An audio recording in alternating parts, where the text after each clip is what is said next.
Today, I do not see any other political party that has a vision, that has a plan, and that really wants to improve the state of Meghalaya except for the NPP.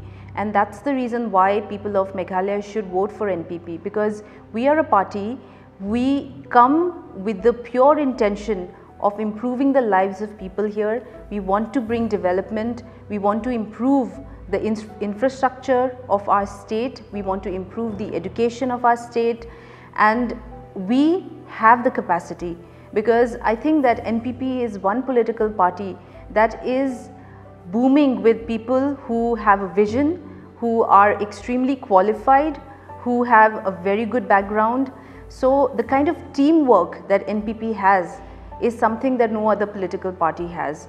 And I think that that is one of our real strengths. We have a dynamic leader, our president, who is also the member of parliament for Tura.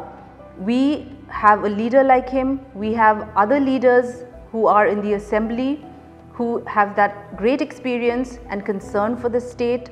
And I think that people of Meghalaya should give this opportunity to us, because it is the only way that our state is going to come forward. There are other political parties who have had the opportunity to change Meghalaya, but that was not the case. They have not been able to develop it.